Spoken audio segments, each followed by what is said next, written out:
Chapter 106 The Ripples of the Anvil. The return of the Faith militant did not resemble a march. It was a slow, ragged bleed. 22,000 men trudged back across the royal bridge and spilled into the riverlands. They did not sing hymns. They carried no banners. They bore only the heavy sacks of northern grain on their shoulders and a deeply ingrained, paralyzing terror of the dark stone towers they had left behind. As they dispersed to their villages and towns, the trauma of the slaughter heavily distorted their memories. In the crowded taverns, wild-eyed survivors swore to the impossible. "The walls grew back," one former baker insisted, gripping his ale with shaking hands. "I swear on the seven. The stones healed like flesh as soon as we struck them. We weren't fighting men," another muttered, staring blankly at the hearth. "We were fighting a bloody mountain that throws rocks." A third simply wept into his hands. "I saw a man crushed so flat he looked like a banner." In the taverns and squares of the riverlands, the story grew with every telling. Some claimed the Northmen neither ate, nor slept, nor bled. Others swore the black stones of Moat Cailin whispered before they fell. One particularly drunk farmer insisted Lord Stark had simply commanded the swamp itself to swallow the faithful whole. No one agreed on the exact details, but everyone agreed on one thing: do not march north. But above the peasant rumors, the Stark military facts reached the High Lords. 12,000 dead zealots. Not a single fallen Northman. The South had expected a grueling, bloody war of attrition. Instead, they received a masterclass in absolute mechanical slaughter. The twins. Lord Walder Frey sat in his heavy oak chair, a thick blanket pulled over his lap, his thin lips pulled back in a permanent, bitter scowl. From the high windows of the twins, he could see the distant, ragged streams of returning commoners shuffling down the King's Road. "Fools," Walder spat, his voice a wet, rattling wheeze. 50,000 men. They had heavy horse. They had the numbers to lay siege to the Neck for a year. And they broke in 2 days. His eldest son, Stevern Frey, stood near the hearth, carefully reviewing the reports. "They didn't just break, father. They were slaughtered." The northern archers fired from behind completely restored walls of solid black stone. The vanguard didn't even have to draw their swords until the surrender. Walder's wrinkled hand clamped tightly around the armrest of his chair. He had despised Eddard Stark ever since the young wolf had bypassed his toll bridge during the rebellion, building that cursed wooden structure over the green fork that King Robert later replaced with stone. Walder had emptied his granaries, preparing to sell flour to the besieged Faith militant at extortionate prices.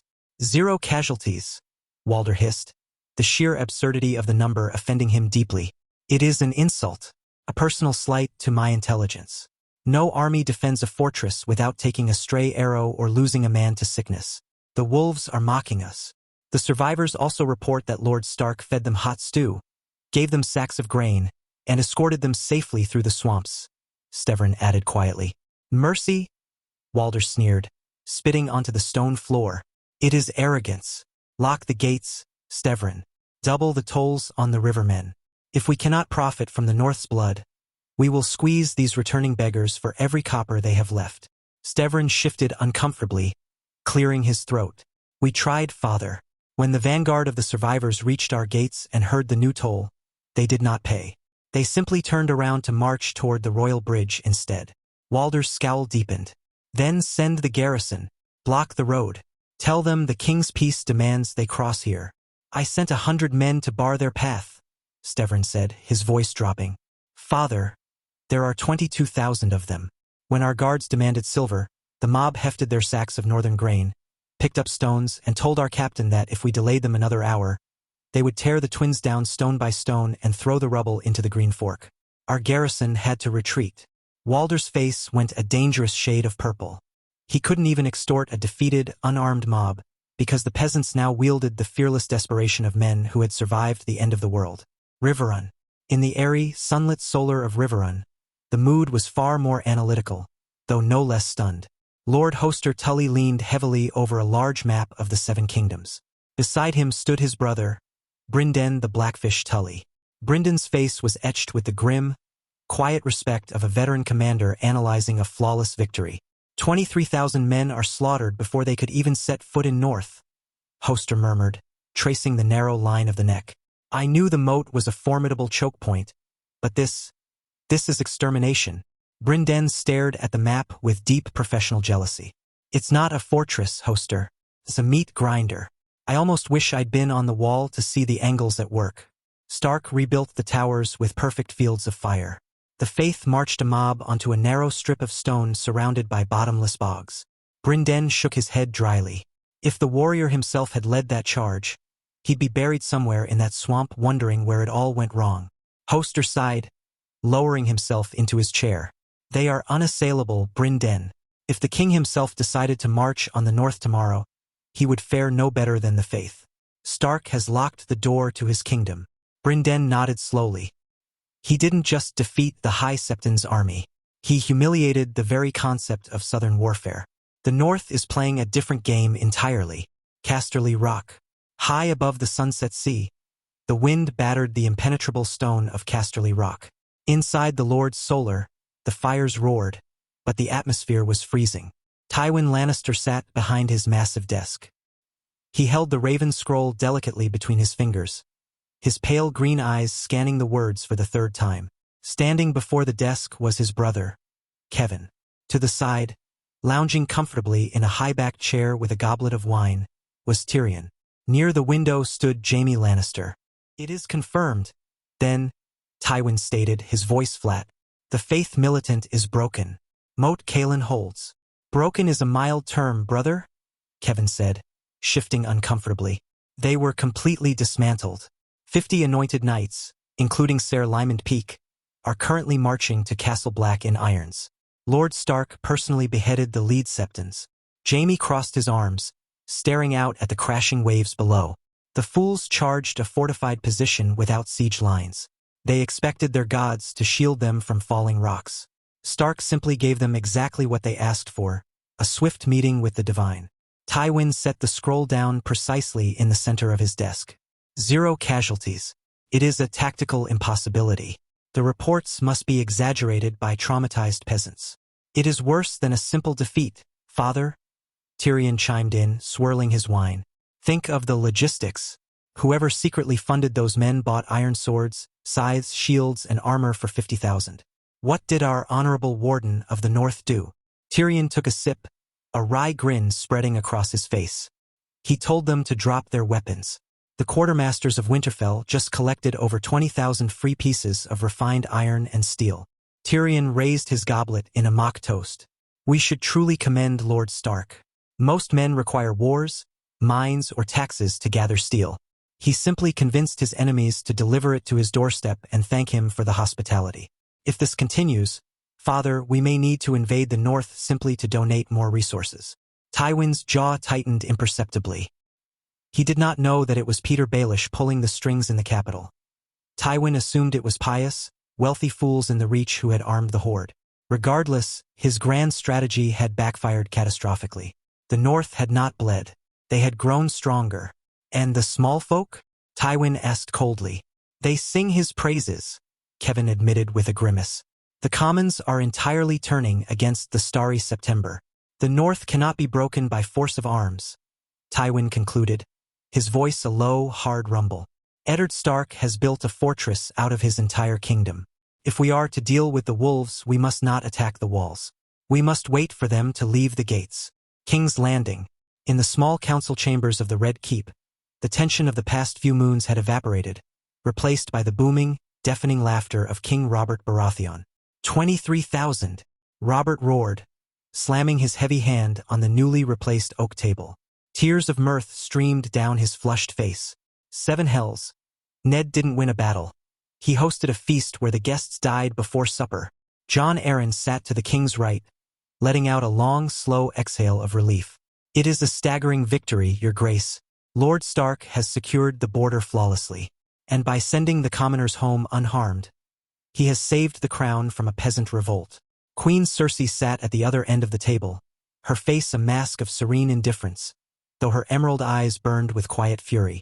Robert stopped laughing long enough to shout for his royal cupbearer. I am going to have the royal smiths forge a massive solid gold hammer shaped exactly like a block of basalt. We'll send it up the King's Road to Moat Cailin with a plaque, to the Anvil of the North, from the hammer of the trident. Cersei looked as though she was going to be sick. Across the table, Lord Varys folded his hands into his wide silk sleeves. The realm is indeed whispering of Lord Stark's efficiency, your grace. The small folk in the Riverlands are calling it the mercy of the wolf. Beside Varys, Peter Baelish sat perfectly still. His pleasant, polite smile was firmly fixed on his face, but beneath the table, his hands were trembling with barely contained agony. 10,000 golden dragons. Baelish had secretly routed a fortune to arm the faith militant. He had expected a bloody, drawn-out war of attrition that would drain the North's coffers. Instead, he realized the horrific truth. He had paid for the swords, which Ned Stark melted down for free iron. He had paid for the supplies, which Ned Stark used to feed the survivors, making the Warden of the North a hero to the common people. Baelish had essentially spent a fortune in gold to improve Eddard Stark's public image and military stockpile. Beneath the oak table, Baelish gripped his quill pen so hard it snapped in half with a sharp crack, bleeding black ink all over his expensive silk cuffs. A masterstroke of logistics, Littlefinger managed to say, forcing his voice to remain perfectly smooth and pleasant despite his internal meltdown. Lord Stark continues to surprise us all with his pragmatism. High Garden. The scent of blooming roses and fresh peaches filled the air of the high terrace, but Lord Mace Tyrell looked as though he had just bitten into a lemon. 50 knights, mother, Mace blustered, pacing back and forth across the stone tiles. 50 anointed knights of the Reach, sons of House Florent, House Peake, and House Rowan, sent to freeze on the wall like common thieves. It is an outrage. Olenna Tyrell sat in her shaded chair, delicately peeling a grape with a small silver knife. She did not look up. Then perhaps next time, send 50 men with brains instead of helmets, Olenna corrected sharply. If they were foolish enough to charge a wall without siege lines, the wall is the most appropriate place for them. We must demand their release, Mace continued. We must send an envoy to Winterfell. You will do no such thing, Olenna snapped, dropping the silver knife. Her sharp, calculating eyes pinned her son in place. Eddard Stark did not ask for a ransom. He gave them a choice between the Executioner's Block and the Night's Watch, and he removed 50 potential troublemakers from the board permanently. Mace deflated slightly. It makes us look weak, mother. The Florents are demanding we take action. They want their sons back. 0 casualties, Olenna repeated softly, shaking her head. Honestly, the lack of effort is what I find most disrespectful. Send the Florents a basket of thick, black wool socks with my deepest condolences. Tell them Castle Black gets terribly drafty, and we wouldn't want their stupid boys catching a chill while they shovel snow for the rest of their miserable lives. Mace blinked, sputtering. Mother, you cannot be serious. I am always serious, Olenna snapped. We will act appropriately pious, and we will do absolutely nothing to provoke Winterfell. If Tywin Lannister wants to test the North again, let him send his own men. Highgarden will stay out of the wolf's den. The Starry September Old Town. The grand, vaulted ceilings of the Starry September were designed to inspire awe and humility. The massive crystal windows caught the afternoon sun, casting fractured rainbows across the polished marble floors. But the High Septon, standing before the altar of the Father, felt only a cold, suffocating dread. He was an older man, draped in heavy cloth of gold. He had blessed the crusade. He had assured the masses that the heathen kingdom of the North would fall like rotten timber. Instead, the survivors had returned, spreading tales of the slaughter. A nervous, trembling younger priest approached the altar, bowing low. Your High Holiness, the priest asks. The crowds in the lower city are growing hostile. They say the gods abandoned the vanguard. The gods do not abandon the righteous, the High Septon snapped. Septon Reynard is dead, Your Holiness, the younger priest whispered. Lord Stark granted them a trial by combat. A single northern guardsman defeated him in seconds without even drawing his sword. The High Septon's breath hitched. If a northern guard could defeat the champion of the faith without drawing steel, it sent a message to every peasant in Westeros that the old gods were stronger than the Seven. Suddenly, a dull, rhythmic sound echoed through the heavy crystal windows, distant shouting from the streets outside the September. Mercy of the wolf! Mercy of the wolf! The High Septon sank onto the marble steps, nursing his crushed foot, his ancient face completely devoid of color. They chant a Stark's mercy, the High Septon whispered, absolute tragic irony dawning on him. Outside a September, Sunspear, Dorne. The water gardens of Dorne were a paradise of cool marble, shaded pools, and the scent of blood oranges. Prince Doran Martell sat in his wheeled chair beneath the shade of a heavy silk pavilion. Footsteps approached from behind. Prince Oberyn Martell, the Red Viper, strode into the pavilion, a casual, dangerous smile playing on his lips. He held a scroll in his hand. "A letter from Elia," Oberyn announced, tossing the scroll lightly onto the table. "She details the end of the High Septon's little crusade." Doran nodded slowly. 23,000 dead. No northern casualties. "I must visit this Moat Cailin someday." Oberyn grinned, thoroughly delighted by the sheer, pragmatic ruthlessness of the strategy. "Any place that kills 23,000 zealots without lifting a sword sounds like my kind of holiday." "He saved our sister and her daughter," Doran reminded him quietly. "We owed him our loyalty for that alone. But this changes the balance of the world, Oberyn." Doran slowly reached out and unrolled Elia's letter. "Tywin Lannister sits in his rock, believing he controls the realm through fear," Doran observed softly. "But Eddard Stark has quietly built a power that answers to no one. He holds the sea, he holds the trade, and now, he has proven that his borders are entirely impervious to invasion." Oberyn took a sip of his water. "The Lannisters must be grinding their teeth to dust." Doran looked out over the pools of the water gardens, his mind looking far past the deserts of Dorne, all the way to the freezing winds of Winterfell. "Tywin will not move against the north directly," Doran murmured. "He will wait for them to expose a weakness. But Eddard Stark does not expose weaknesses. He fortifies them. Ensure our trade agreements with White Harbor remain flawless." Oberyn. "When the time comes for the realm to tear itself apart, I intend for Dorne to be standing firmly beside the north." Chapter 107. The Shadows of the Realm. The cellar beneath the establishment on the street of silk smelled of damp earth, stale wine, and the faint, sweet perfume drifting down through the floorboards from the brothel above. Peter Baelish stood alone in the gloom, holding a single oil lantern. He wore a simple, unadorned tunic, his fine silk doublets discarded upstairs. He dropped a sack filled with gold onto a massive, carefully stacked pile. The sack landed with the unmistakable, heavy clinking of solid gold. Peter holding the lantern higher to survey his work. Before him lay a fortune so vast it defied the comprehension of ordinary men. It was a windowless, stone-lined room, completely hidden behind a false wall in the deepest wine cellar of the brothel. The stonemasons who had constructed this secret vault 5 years ago were entirely mute, sourced from across the narrow sea. Even so, Peter had not left his security to chance. Once the final stone was set and the heavy, multi-stage Myrish puzzle lock was installed, Peter had poisoned their wine. Their bodies were buried beneath the very floor he now stood upon. No one entered this room but the master of coin. He trusted no guards, no whores, and no lieutenants. He would bring the sacks himself every day, slowly emptying the vaults. Peter looked at the gold, his jaw clenching tightly as the bitter memory of his recent failure flared in his chest. 10 thus and golden dragons. He had quietly funneled his own stolen hoard to the starry September, outfitting the poor fellows with steel and providing horses for the Reach Knights. It was supposed to be the perfect spark.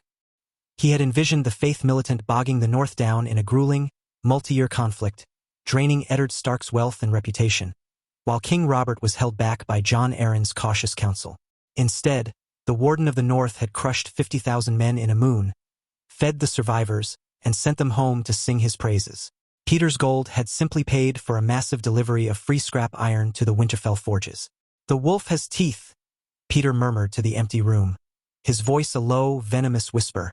"But teeth cannot bite what they cannot see." Peter turned his back on the loss of the 10,000 gold dragons, focusing instead on his true masterpiece. The gold stacked to the ceiling before him. 2 million dragons. When King Robert Baratheon took the Iron Throne, the royal coffers were overflowing with Targaryen gold. But Robert was a man of insatiable appetites.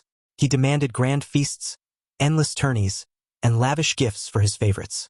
When Eddard Stark had introduced his grueling physical competitions to the realm, Robert had eagerly transformed them into the Grand Royal Games, a massive spectacle held every 2 years that drew lords and champions from all 7 kingdoms. The games were magnificent, bloody, and incredibly expensive to host. They were also the perfect cover. Peter had encouraged the king's spending at every turn, manipulating the ledgers with a maestro's precision. He borrowed heavily to cover the crown's extravagant costs. The realm was currently 3 million dragons in debt. 1 million was owed to Tywin Lannister, keeping the Lord of Casterly Rock tied firmly to the crown's success. 2 million was owed to the Iron Bank of Bravos. But the borrowed coin had never actually paid for the grand games or the royal feasts. Peter paid the king's bills with the crown's regular tithes and incomes, meticulously altering the books to make it appear as though the royal coffers were insufficient. The massive, heavy shipments of borrowed gold from Casterly Rock and Bravos were quietly siphoned away, sack by sack, directly into this damp, hidden cellar. He had successfully looted the Iron Throne of 2 million dragons, placing the crushing weight of the debt upon the king's shoulders while holding the actual wealth in his own hands. When the time came, Peter would have the resources to buy armies, burn kingdoms, and finally take what he was owed. Peter stepped out of the vault, pulling the heavy stone door shut. He shifted the complex series of iron dials on the Myrish puzzle lock until they clicked firmly into place. He slid the heavy wine rack back over the false wall, obscuring the entrance completely. Satisfied, the master of coin extinguished his lantern and made his way silently up the narrow stone stairs. If Peter Baelish had possessed the blood of the first men, or the discipline of the Grey Path, he might have felt it. He might have sensed the subtle, deliberate distortion in the air, a faint prickling of ancient magic watching him from the dark. But Peter was a man of ledgers and whispers, blind to the currents of the world. 1,000 leagues to the north, Eddard Stark stood in absolute silence. Before him rested a twisted, razor-sharp pillar of black obsidian, one of the glass candles recovered from the ruined vaults of Valyria. The candle did not burn with normal fire. It emitted a strange, pale light that cast no shadows. Ned's gray eyes were locked onto the burning glass. Through the ancient Valyrian magic, space and distance folded into nothing. He stood in Winterfell, but he was looking directly into the damp, stone-lined cellar beneath the street of silk. He watched Peter Baelish haul the sacks of gold. He watched the master of coin turn the heavy iron dials of the Myrish puzzle lock, memorizing the exact sequence of the clicks. The Lord of Winterfell knew exactly where the master of coin slept, where he hid his gold, and precisely how much he had stolen from the king. Next day morning, when the sun was rising over Blackwater Ba, Peter Baelish was in his modest apartments in the Red Keep. He washed the smell of the damp cellar from his skin from previous night, donned a fresh doublet of fine plum-colored silk, and pinned the mockingbird to his breast. His plan to use the faith militant had failed, but chaos was a ladder with many rungs. If he could not pit the North against the faith, he would pit the crown against the lions. It was time to reveal the secret that had been sitting quietly in the Red Keep for years. The royal children, Joffrey, Myrcella, and Tommen, bore no resemblance to Robert Baratheon. Peter had known for years. He had held the secret back, waiting for the perfect moment. Now, with Jon Arryn no longer distracted by the logistics of the faith militants' crusade, the hand of the king had the time to look closely at the royal nursery. Peter did not intend to tell Jon Arryn the truth directly. That was too dangerous. He would leave subtle clues here and there. Jon Arryn was a meticulous, honorable man. Once he saw the thread, he would pull it until the entire tapestry unraveled. And when Jon Arryn told Robert that his wife had cuckolded him, the demon of the trident would wake. Robert would execute Cersei. Tywin Lannister would call his banners in a fury of wounded pride, and the realm would bleed. Peter gathered his ledgers and stepped out of his apartments, walking briskly down the sunlit corridors of the Red Keep. As he turned the corner near the small council chambers, he found his path blocked. Lord Varys stood in the center of the hall, his soft, powdered hands folded neatly in the wide sleeves of his lavender silk robes. He smelled strongly of rosewater. "Lord Baelish," Varys greeted, his voice a soft, obsequious purr. "You are at your labors early this morning. The master of coin truly never rests." "The crown's debts do not sleep, Lord Varys," Peter replied smoothly, offering a polite, empty smile. "I merely strive to keep his grace's ledgers balanced." "A heavy burden," Varys sighed, falling into step beside him. "Especially in these trying times. The tragedy in the neck has left many in the capital quite unsettled. So much gold, so much steel wasted in the mud. It makes one wonder who would fund such a doomed expedition." Peter didn't miss a beat. "Pious fools with more gold than sense, I imagine. The Reach is full of them. It is a pity they did not consult me first. I could have recommended far safer ventures." "Indeed," Varys murmured, his dark eyes glittering. "The North proved to be a remarkably poor choice. Lord Stark's is simply terrifying." "Lord Stark is a pragmatic man," Peter said casually, adjusting his ledgers. He built a wall of stone and let the zealots break their own heads against it. A lack of imagination on the faith's part. They reached the heavy oak doors of the council chambers. "Well," Varys said, offering a small, deferential bow, "I shall leave you to your numbers, Lord Baelish. May the day bring you prosperous yields. And may your little birds sing sweet songs, Lord Varys," Peter replied, stepping into the chamber. As the heavy doors closed behind the Master of Coin, the soft, fawning smile on Varys's face vanished instantly. The spider turned and walked away, his soft slippers making absolutely no sound on the polished stone floors. He bypassed the main corridors, slipping into a narrow, unlit servant's stairwell that descended deep into the windowless depths of the Red Keep. Varys's mind was not on the Master of Coin's petty embezzlements or the crushed zealots in the north. His mind was focused across the narrow sea, on a grand design that had been decades in the making. In the quiet dark of his hidden chambers, Varys sat before a small, unlit hearth. He poured himself a cup of water, abandoning the powdered, perfumed eunuch persona completely. Here, in the dark, he was simply a man attempting to orchestrate the fate of millions. His thoughts drifted to his sister, Sarah, and the boy she had born before the grayscale took her. Aegon. Aegon was a Blackfire, the last male descendant of the female line. Varys and his old friend, Illyrio Mopatis, had spent their lives grooming the boy. Aegon was currently in Essos, being trained by masters of arms, educated by maesters, and taught the true burden of rulership. He was kind, strong, and prepared to be the perfect king. But a perfect king needed a legitimate claim to sit the Iron Throne, and Varys's original plan had been shattered by Eddard Stark years ago. During the sack of King's Landing, Varys had hoped the Mountain would butcher Elia Martell and her children. Had the infant Aegon Targaryen died in the Red Keep, Varys could have easily brought his sister's son to Westeros years later, claiming he was the Targaryen prince smuggled away in the night. He could have rallied Dorne and other opportunists to the boy's banner. But Eddard Stark had stormed Maegor's holdfast. The Mountain was dead. Elia Martell lived. Worst of all, Rhaenys Targaryen lived. She was currently 17, being raised in the impenetrable fortress of Winterfell, fiercely loyal to the Starks. If everything goes as he thinks, there would be an eventual marriage between Rhaenys and Cregan Stark. The future Warden of the North was all but certain. With a trueborn Targaryen princess alive, well-known, and backed by the most formidable military in Westeros, Varys could never pass his nephew off as Elia's son. Dorne would simply look to Rhaenys for the truth. Aegon could not rule as a hidden Targaryen. He would have to conquer as a savior. Varys carefully mapped the pieces on the board. Illyrio currently hosted the last remnants of Aerys' line, Viserys and the young Daenerys. Viserys was completely mad, possessing his father's cruelty without a fraction of the power. He constantly demanded an army to reclaim his father's throne. Varys had instructed Illyrio to give him exactly what he wanted, but in the most destructive way possible. Illyrio was brokering a marriage pact between the young, innocent Daenerys and Khal Drogo, a notoriously brutal Dothraki warlord with a massive khalasar. Viserys believed the Dothraki would sail to Westeros for him, to seat him on the Iron Throne. Viserys was a fool, but his foolishness was entirely necessary.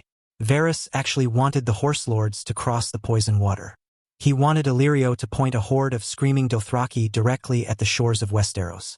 Once the realm was already bleeding from the inevitable civil war between the Lion and the Stag, Drogo's savage horde would land and cause absolute terror. When Westeros was on the brink of complete collapse, its lords exhausted and its small folk crying out for deliverance from the Dothraki invaders, Aegon would arrive. Backed by the disciplined, Westerosi-styled ranks of the Golden Company, Aegon would defeat the savage vanguard. He would not conquer as an invader, he would arrive as a savior. The lords of Westeros would gladly kneel to the boy who saved them from the horde. If Viserys managed to get himself killed by his own Dothraki allies before the ship sailed, a highly probable outcome given his arrogance, it would merely be a convenient bonus, leaving Aegon as the sole Targaryen savior. But an invasion force, even one as strong as the Golden Company, could not step in to save a united Westeros. To ensure Aegon's victory, the realm needed to be tearing its own throat out when Drogo's ships first landed. Varys sipped his water, his eyes cold in the dark. Peter Baelish wanted chaos, and Varys was more than willing to let him instigate it. Varys knew about the royal bastards as well. Once Jon Arryn brought the truth to King Robert, the realm would detonate. Robert would demand Cersei's head.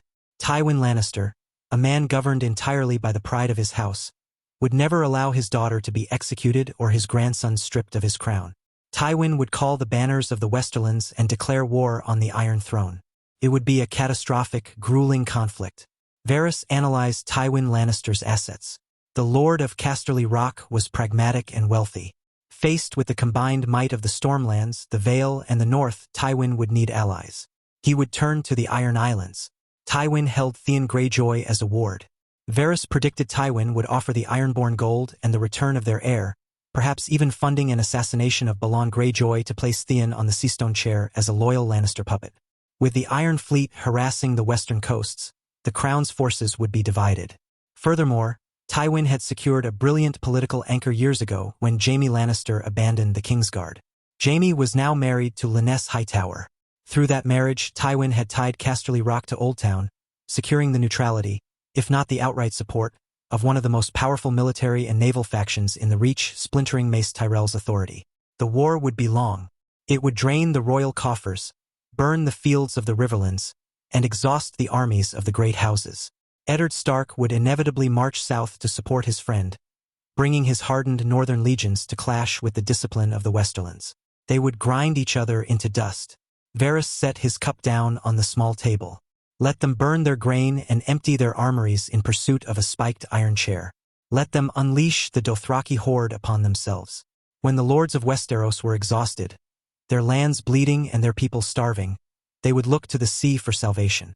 And from the east, Aegon would come, bearing the dragon banner and the strength of the Golden Company, to bring peace to a broken world. Chapter 108 Shadows Across the Water. The air in the Magister's manse was thick with the cloying scent of jasmine and roasted meats, but to Daenerys Targaryen, it always smelled faintly of fear. She sat on a pile of plush, embroidered cushions in the corner of the vast, marble-floored solar, keeping her hands neatly folded in her lap. She wore a gown of fine purple silk that Illyrio Mopatis had provided, though it felt less like a gift and more like the wrapping on a parcel. Across the low cedar table, her brother Viserys was pacing. His silver-blonde hair was pulled back tightly, his pale violet eyes darting around the room with the twitchy, restless energy of a starved hound. Illyrio Mopatis, the Magister of Pentos, sat comfortably on a massive divan, his enormous bulk spilling over the cushions.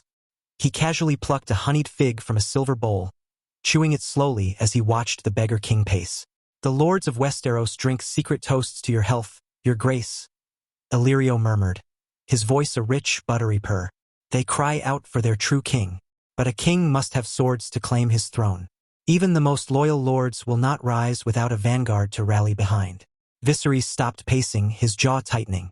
"I am the blood of the dragon. When Westeros learns of the true dragon's return, they will start to flock near me." His pale face twisted into a sneer of pure, venomous disgust as he thought of Dorne's ruling family. Instead, Doran sits in his water gardens, using the survival of his sister as an excuse for cowardice. Viserys spat, pacing faster. "Elia and Rhaenys live.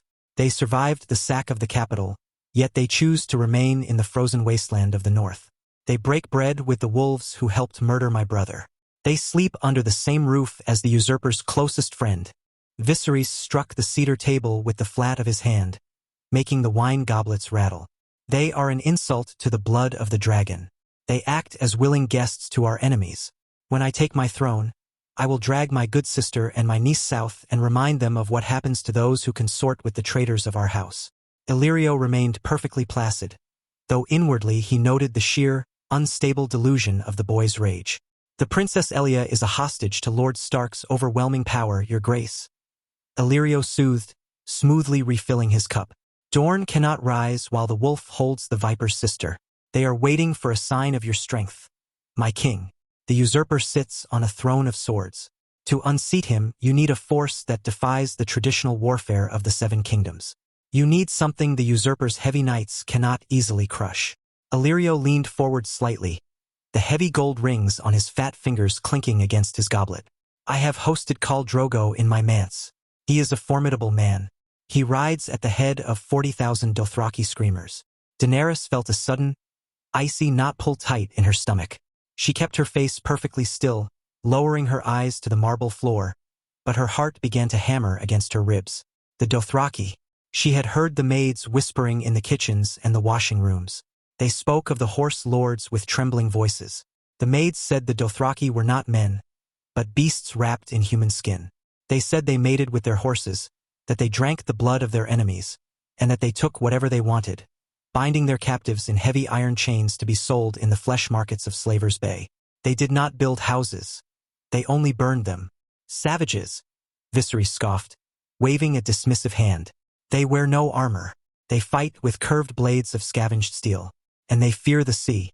What good is a horde of horse lords if they will not cross the poison water to reach my kingdom? Khal Drogo is not an ordinary man, your grace. Illyrio countered gently, planting the seed exactly where Varys had instructed him to. He is ambitious. He seeks a prize worthy of his stature. If he were bound to the blood of old Valyria, if he were to take a queen of the most ancient and noble lineage, a Khal might be persuaded to ride his horses onto wooden ships to win his new bride her birthright. Illyrio's small, dark eyes drifted briefly toward Daenerys. Daenerys forced herself to breathe evenly. Her hands gripped the fabric of her purple silk dress so tightly her knuckles turned white. He means to sell me to a savage, she realized, her internal panic rising like a dark tide. He means to give me to the monsters the maids whisper about. Viserys followed Illyrio's gaze. He looked at his younger sister. He did not see a frightened 17-year-old girl. He saw an army of 40,000 men. He saw the Iron Throne. Daenerys knew that look well. It was the same cold, calculating hunger she had seen in his eyes years ago, shortly after Ser Willem Darry had died. They had been cast out into the streets, and Viserys had systematically sold every piece of their mother's jewelry to keep them fed and housed. He had even sold Queen Riella's crown, a devastating blow to his pride that had finally earned him the mocking title of the Beggar King. He had sold their mother's legacy piece by piece to whichever merchants were willing to buy, trading gold for another week of survival. What Daenerys did not know, and what Viserys could never have comprehended, was that those merchants were merely agents. Every ring, every necklace, and the crown of the last Targaryen queen had been quietly and deliberately purchased by men sworn to Elia Martell. The jewels of House Targaryen did not reside in the scattered vaults of Associ Magisters. They sat safely in the heavily guarded chests of Winterfell, secured by the very woman Viserys currently despised for living under the roof of the wolf. Viserys rubbed his chin, his expression shifting from arrogant dismissal to a dark, thoughtful calculation. He slowly walked around the table, examining Daenerys as a merchant might examine a prized mare. They are barbarians, Viserys muttered, though the absolute conviction had left his voice. They know nothing of courtly grace or proper rule. They know how to slaughter your grace, Illyrio provided helpfully. And 40,000 Dothraki screaming across the fields of the Riverlands would shatter the usurper's peace. The Lannisters and the Baratheons would fall before them like wheat to a scythe. Viserys stopped in front of Daenerys. He reached out and tilted her chin up with a rough finger. Daenerys met his violet eyes, seeing the cold, desperate hunger burning within them. I shall consider this Khal's offer, Viserys said to Illyrio, his voice carrying a forced regal haughtiness. I will not give my sister to a savage lightly, but if he swears his hoard to my cause, and proves his loyalty to the dragon, perhaps an arrangement can be made. You are wise, your grace, Illyrio smiled, dipping his heavy head. I shall send word to the Khal's outriders. We will arrange a viewing. Viserys turned away, his mind already racing with the logistics of conquest. He was no longer thinking of the Dothraki as savages. He was thinking of how to point them at King's Landing. He was imagining the usurper's heavy knights being dragged from their horses by screaming riders, while he rode triumphantly through the city gates. Daenerys remained on her cushions, entirely silent. She looked at her brother's back, knowing with absolute, terrifying certainty that Viserys would let the entire horde use her if it bought him a single ship. The world was a vast, dangerous place, and Daenerys realized she had no one to protect her from it. 1,000 leagues to the southeast, the air in Volantis was thick, humid, and smelled of sulfur and burning ash. Inside the massive red temple, the heat was suffocating. The massive braziers burning along the obsidian pillars cast dancing, violent shadows across the high vaulted ceilings. The chanting of the red priests echoed endlessly, a low, hypnotic drone that vibrated in the stone floor. Melisandre of Ashai stood before the central fire pit. She wore robes of deep crimson silk, her dark red hair tumbling freely over her shoulders. The ruby at her throat pulsed with a faint, inner light, attuned to the heat of the roaring flames before her. She stared into the fire, her dark red eyes unblinking. Most priests looked into the flames and saw scattered glimpses of the morrow. A merchant ship sinking, a lord choking on his wine, the birth of a deformed calf. Petty, fleeting truths. Melisandre sought the great truths. She sought the Lord of Light's true design. She looked for the prince that was promised, the champion who would pull the dawn from the dark. "Show me," Melisandre whispered into the roaring heat. "Show me the champion of the light." For a long moment, the flames merely danced in familiar shapes of orange and gold. Then, the heat in the room abruptly vanished. Melisandre gasped, taking a half-step back. The fire did not go out, but the color drained from it entirely. The roaring orange flames turned a blinding, pure white, edged in a terrifying luminescent blue. The ambient heat of the temple was replaced by an absolute, piercing cold that seemed to radiate directly from the fire pit, freezing the sweat on Melisandre's brow. The chanting of the priests around her faded into a muffled, distant echo. She was trapped in the vision. Through the white fire, she saw a wall of solid ice, stretching impossibly high into a dark, starless sky. At the base of the wall, the snow was shifting. It wasn't snow. It was a sea of dead men, their eyes burning with the same terrible blue light that now edged the flames. They moved with silent, unyielding malice, bringing a darkness so absolute it threatened to consume the very concept of dawn. The long night, Melisandre realized, her breath catching in her throat. It is not a prophecy of the past. It is a promise of the morrow. She searched the white flames frantically. Where was the champion? Where was the dragon of fire to melt the ice? Where was the flaming sword, Lightbringer, to strike down the dark? The vision shifted. Standing atop the massive wall of ice was not a man wielding a burning sword. It was a wolf, a massive, gray direwolf, its fur thick and bristling against the howling wind. But the wolf was not simply an animal. As Melisandre watched, she saw an energy radiating from the beast. It was not the chaotic, consuming heat of R'hllor's fire. It was a dense, grounded, and immensely powerful current of energy. It was an unyielding force that anchored the living world, pushing back the absolute cold of the dead with undeniable certainty. The wolf did not burn the darkness away. It shattered it with pure, kinetic force. The blue eyes in the snow looked up at the wolf, and for the first time, Melisandre saw hesitation in the darkness. The vision violently collapsed. The white and blue vanished, replaced instantly by the roaring orange heat of the temple fire. Melisandre stumbled backward, falling to her knees on the hot stone floor, gasping for breath. The ambient chanting of the priests rushed back into her ears. She pressed a hand to the ruby at her throat. It was burning hot against her skin. Melisandre rose to her feet, her mind racing. She did not wait for the evening prayers. She turned and walked swiftly through the labyrinthine corridors of the Red Temple, seeking the high quarters. She found High Priestess Kinvara in a quiet, open-air balcony overlooking the sprawling city of Volantis. Kinvara wore elegant robes of dark red, her face serene, a heavy gold necklace resting on her collarbone. "You have seen something in the fires, Melisandre," Kinvara stated, not turning from the view of the city. It was not a question. "I looked for the prince that was promised, High Priestess," Melisandre said, her voice still trembling slightly from the absolute cold of the vision. "I looked for the dragon to wake from stone. But the flames did not show me fire. They showed me ice. And a wolf." Kinvara turned slowly, her dark eyes pinning Melisandre in place. "Tell me." Melisandre detailed the vision precisely.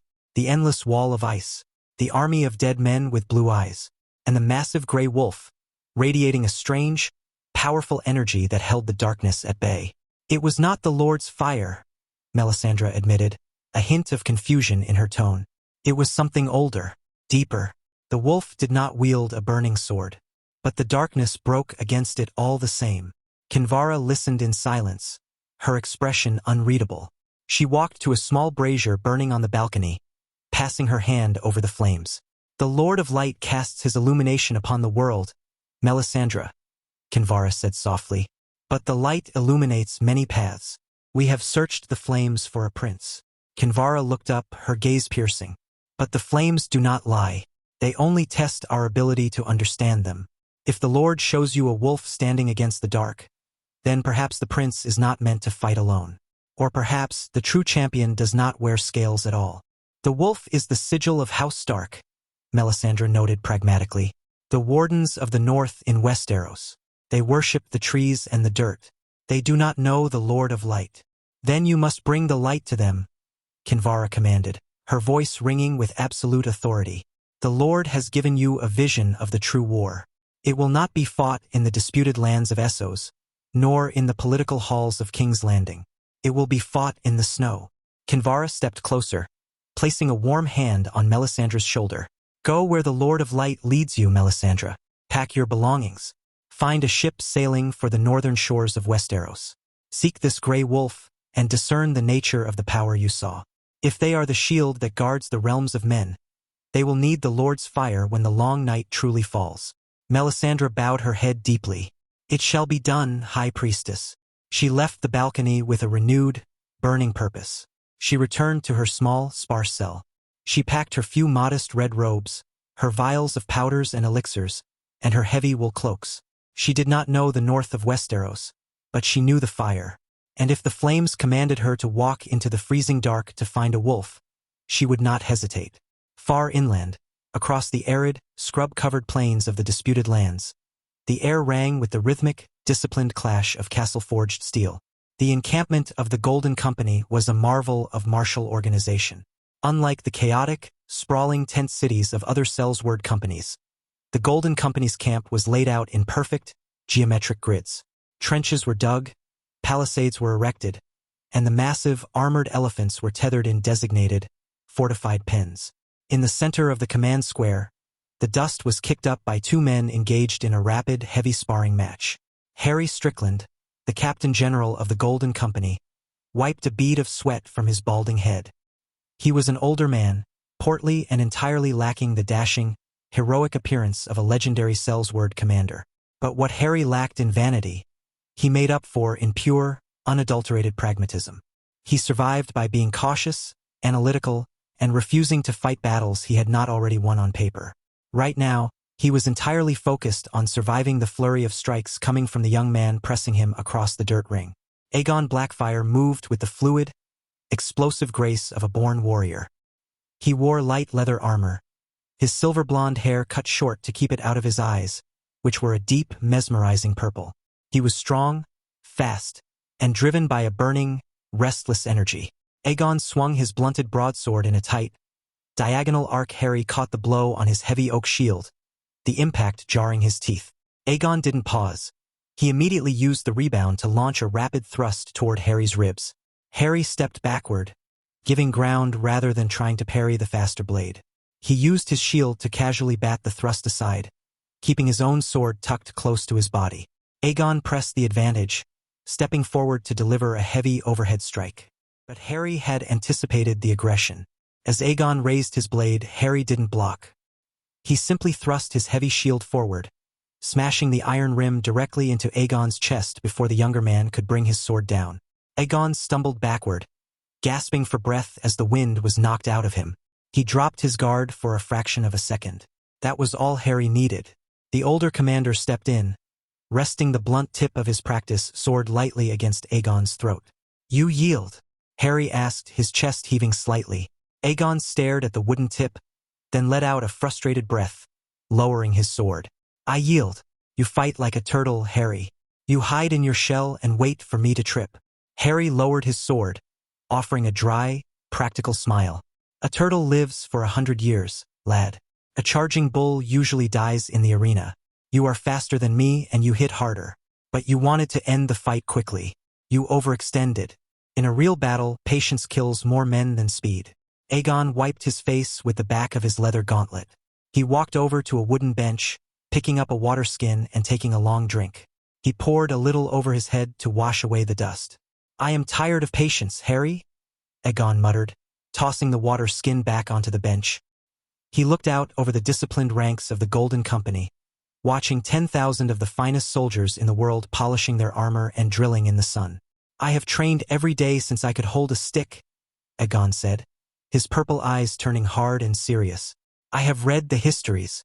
I know the laws of Westeros. I know my lineage. We have 10,000 men, heavy horse, and elephants.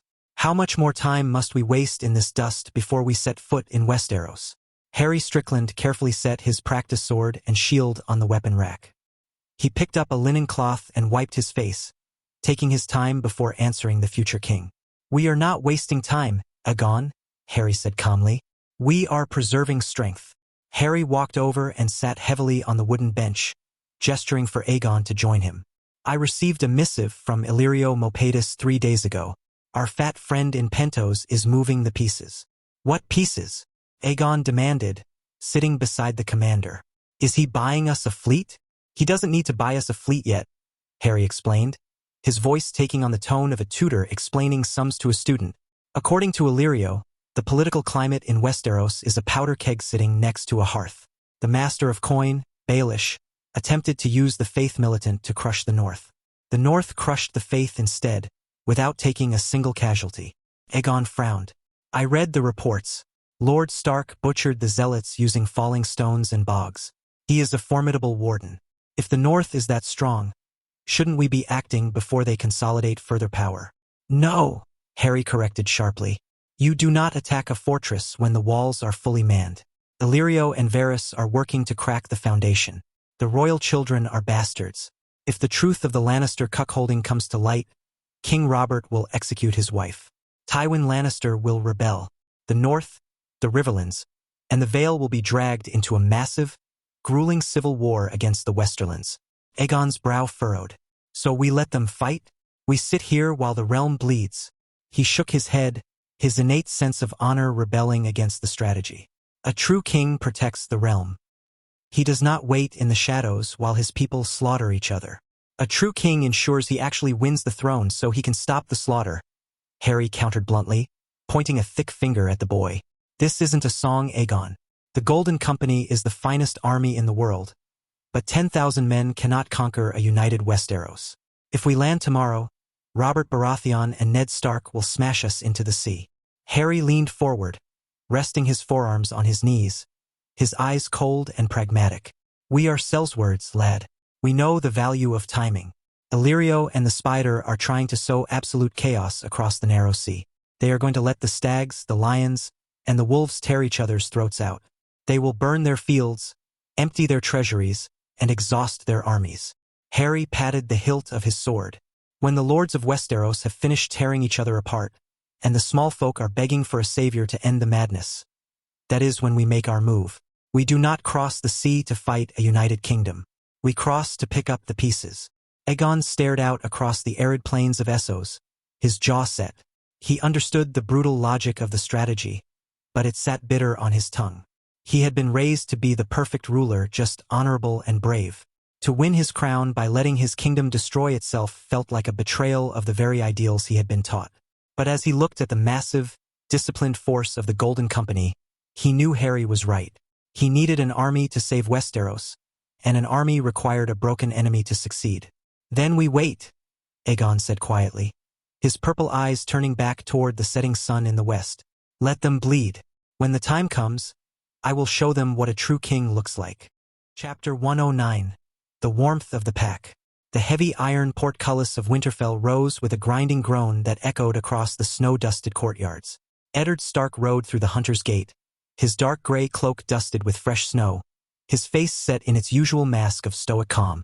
Beside him rode Cregan and Jon, the two young men sitting tall in their saddles, their posture hardened by the grim realities they had witnessed at the neck. Flanking the boys' horses were two massive shapes. Ghost, the pure white direwolf, and Frost, his heavy gray brother, had accompanied them to Moat Cailin and returned with them now, having grown to the size of small ponies. They moved with terrifying, silent speed alongside the coursers, their thick fur dusted with frost. Behind them rode a detachment of the Wolf Guard, their armor clinking softly in the quiet morning air. As they crossed the threshold into the courtyard, Frost tilted his massive, broad head back and let out a deep, booming howl that shook the loose snow from the slate roofs. Ghost did not make a sound, but he stood tall beside his brother, his red eyes gleaming as he projected his sharp, silent presence through the ancient bond of the pack. The answer was immediate, from the direction of the Godswood, for distinct howls erupted in a harmonious, vibrating chorus. Within seconds, Nymeria, Pearl, Ash, and mist bounded into the courtyard. Their massive paws kicked up clouds of snow as they rushed to meet the returning riders. The 6 direwolves collided in a chaotic, joyful flurry of thick fur, playfully snapping jaws, and deep rumbles. The pack was finally whole again. "Easy, Ghost," Jon murmured, a rare, genuine smile breaking across his solemn face as he swung down from the saddle and buried his hands in the thick white fur, while Cregan laughed aloud as Frost and Ash immediately began wrestling in the snow banks. Ned dismounted, handing his reins to a waiting stable boy. Awaiting them near the doors of the Great Keep was the true strength of Winterfell. Ashera Dane stood at the center, her violet eyes warm and bright, wrapped in a heavy cloak of dark purple wool. Beside her stood Elia Martell, her olive skin a striking contrast to the white snow, looking healthier and more vibrant than she ever had in the south. Anna stood with her arms crossed, a knowing smirk on her face, while Arthur Dane stood relaxed beside her, Dawn strapped to his hip. Rhaenys Targaryen, sharp and elegant, stood next to the younger children, Sansa, Arya, Ricard, and Alaric, who were practically vibrating with suppressed energy. Arya was the first to break the formal greeting, sprinting across the packed snow. "Did you kill them all?" she demanded, skidding to a halt in front of Jon and Cregan. "Did you use the glass? Did they try to scale the walls?" Ned let out a quiet breath, stepping forward to embrace his wife. Ashara's arms wrapped tightly around his neck, her face buried briefly in the fur of his cloak. "You are whole," she whispered. "The wolves are fine, Ashera," Ned replied softly, pressing a kiss to her temple. Elia stepped forward, offering a warm, graceful embrace. "The South is screaming of massacres and heathen magic, Ned. It is good to see the architects of this supposed terror return unharmed." "They defeated themselves, Elia," Ned said plainly. He looked at Arthur and Anna. "The courtyard is secure?" Arthur, his voice smooth. "The muster is dispersed, save for our standing garrison. The north is quiet again." "Good," Ned said. He turned back to the children, where Arya was still demanding a bloody recounting of the siege while Sansa looked appropriately horrified by her sister's bloodthirst. "We will speak of the battle tonight at the table. For now, the men need hot water and clean clothes. The smell of the bogs lingers." The private dining chamber in the Great Keep was a haven of warmth. A massive hearth fire roared against the stone wall, casting a golden, flickering light over the heavy oak table. There were no bannermen or servants present, only the core of the pack.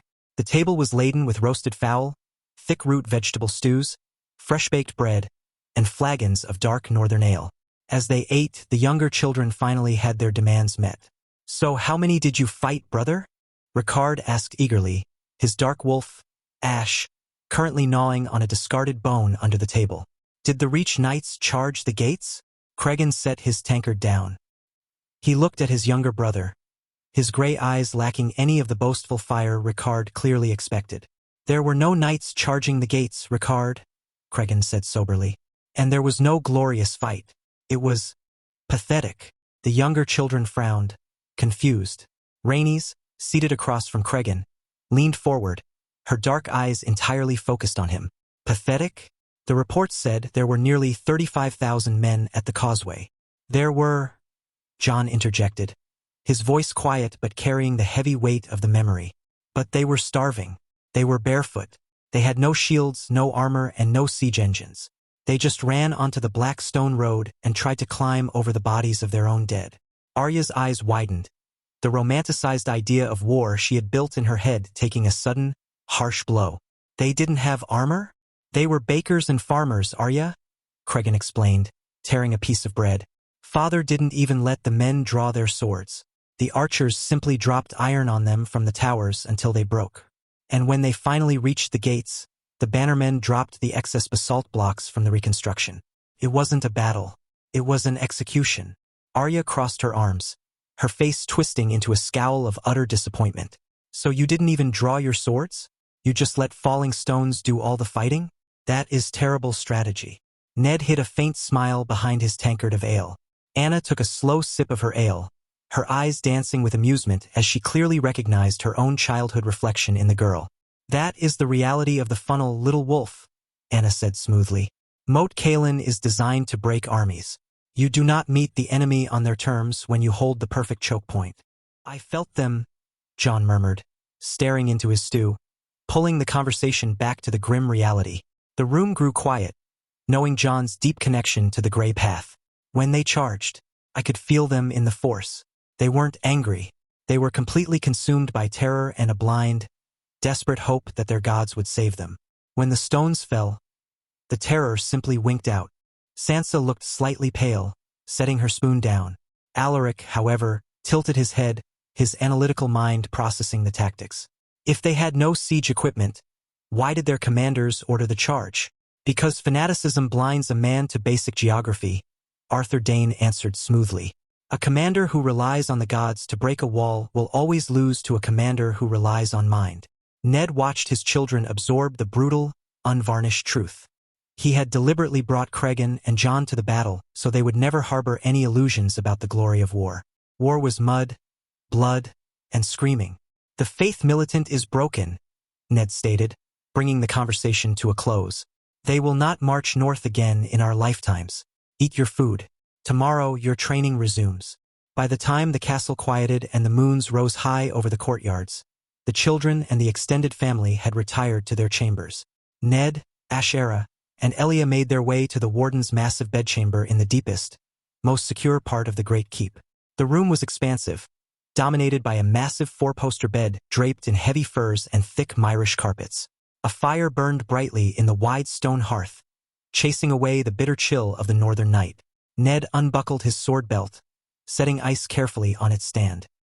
He ran a hand through his dark hair, feeling the heavy, constant tension in his shoulders finally begin to loosen. Ashera moved to a small side table, pouring 3 silver goblets of brandy.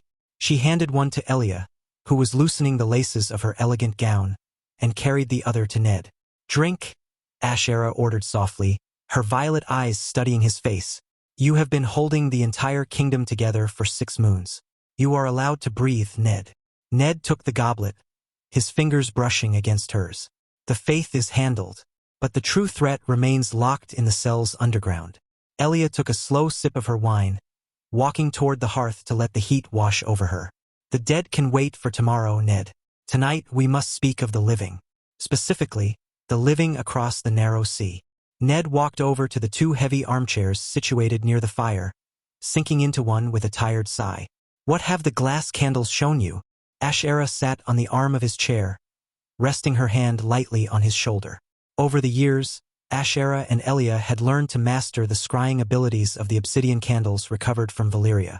They did not need spies and Essos when they could fold distance and look directly into the manses of their enemies. "Viserys is a madman," Ashera reported, her voice losing its warmth, replaced by cold, political pragmatism. "He is exactly like his father, only lacking the power to enforce his cruelty. He is currently residing in the manse of Magister Illyrio Mopatis in Pentos." "And Daenerys?" Ned asked. "She is terrified of him," Elia answered, a note of deep protective anger entering her tone. "We watched them through the glass. Illyrio is brokering a marriage pact. Viserys intends to sell his sister to Khal Drogo in exchange for a Dothraki horde. We cannot leave her there," Ned said, his voice a low, hard rumble. "She is Targaryen blood. She is innocent of her father's crimes. If she is given to the Dothraki, she will be subjected to horrors no child should endure. It is time to release her from her brother's clutches." Both women nodded immediately. They had already come to the same conclusion. "How?" Ashera asked. "Pentos is heavily guarded. Illyrio has unsullied and hired blades surrounding the manse." Ned scratched his bearded jaw, his tactical mind seamlessly shifting from the battlefields of the Neck to the shadows of Essos. "A large force will draw attention and start a war with the Magisters. We need a swift strike. I will send Jon and Arthur." Elia raised an eyebrow. "Just the 2 of them? And a small detachment of the Wolf Guard," Ned amended. "Arthur is the greatest swordsman alive, and Jon is a ghost. His connection to the Force allows him to move completely unseen. He can mask his presence and bypass Illyrio's guards without spilling a drop of blood. They will infiltrate the manse, extract the girl, and bring her to White Harbor." Elia walked over, sitting in the chair opposite Ned. "It is a sound plan. But why not send Cregan as well? He is your heir. A successful extraction in Essos would be excellent experience for him." Ned took a slow drink of his wine. He looked at Elia, then up at Ashera. Cregan must remain in Winterfell, Ned said quietly, because I intend to marry him to Rhaenys. The room went completely still for a moment. The crackling of the fire was the only sound. Alia's dark eyes widened slightly, while Ashara's breath caught. They are both of age, Ned explained, leaning forward, resting his elbows on his knees. They have grown up together. They respect each other, and I have seen the way they look at one another in the training yards. It is not just a political match, though the politics are flawless. Rhaenys is the last recognized Targaryen princess. Cregan is the heir to the north. By binding them, we permanently merge the blood of the dragon and the direwolf. Ned's face grew remarkably solemn. But more importantly, the long night is coming. I do not know how many of us will survive the winter. I do not know what the cost of this war will be. We must secure the Stark line now. We need an heir for the next generation, before the dead march south. Ashara reached down, her fingers threading gently into Ned's hair. It is a brilliant match, Ned, she whispered. Rhaenys is strong, brilliant, and fiercely loyal to the pack. She will be a magnificent lady of Winterfell, and Cregan would move mountains for her. Elia smiled, a genuine, radiant expression of relief and joy. To see my daughter safe, loved, and ruling the most powerful kingdom in the world. You have given us everything, Ned. I agree completely. We will begin the preparations. There is one more matter, Ashara said, steering the conversation to the final, looming obstacle. The Whites. Willem brought the cages into the deepest levels of the crypts. They are secured. When are you going to show them to Robert? I am not taking them to King's Landing just for Robert, Ned corrected, his voice hardening into absolute resolve. If I show the king, his lords will simply claim he was tricked by northern mummery. I am going to force the entire realm to look death in the eye. Ned set his goblet on the side table. I will send a raven to Robert tomorrow. I will tell him to invoke his royal authority and summon a mandatory Grand Council in King's Landing. Every Lord Paramount must be present. Once the most powerful men in Westeros are locked in the throne room, I will open the ironwood box. Once they see a severed arm continue to crawl across the floor, the political games will end. Ashara smiled, a dangerous, beautiful curve of her lips. They will be terrified. Good, Ned said flatly. Terror is highly motivating.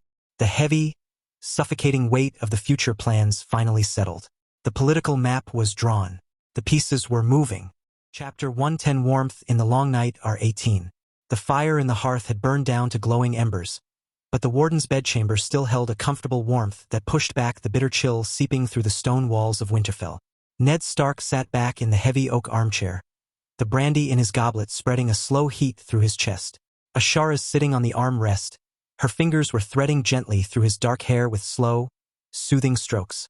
Elia Martell watched them from the opposite chair, her dark eyes soft in the low light, one bare foot tucked beneath her as she held her own goblet loosely in her lap.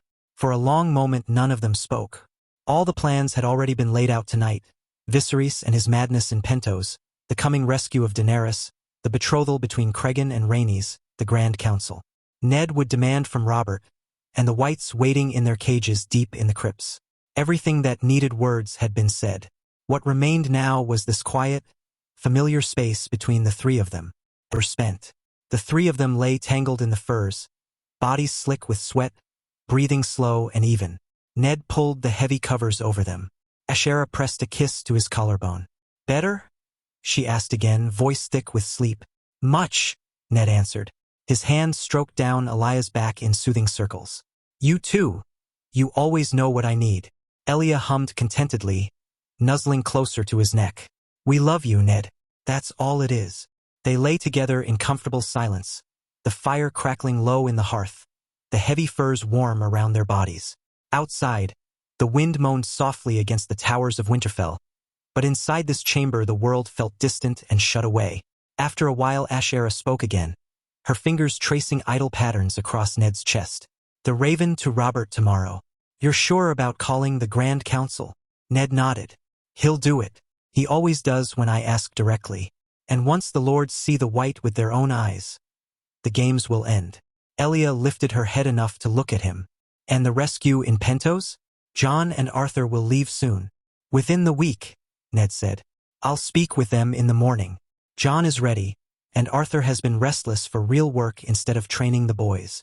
Ashera smiled against his skin. Good. Daenerys deserves far better than what her brother plans to do with her. She will be safe here. With us. Ned's arms tightened around both women. She will. Another peaceful stretch of quiet followed. Alaya's hand drifted lower, brushing lightly over Ned's stomach, not demanding anything, simply touching. Ashara's breathing had already begun to slow into the even rhythm of approaching sleep. Sleep? Ned murmured, pressing a kiss to each of their foreheads. We've earned it tonight. Elia kissed his jaw softly. Wake us if you need us again. He smiled faintly in the darkness. I will.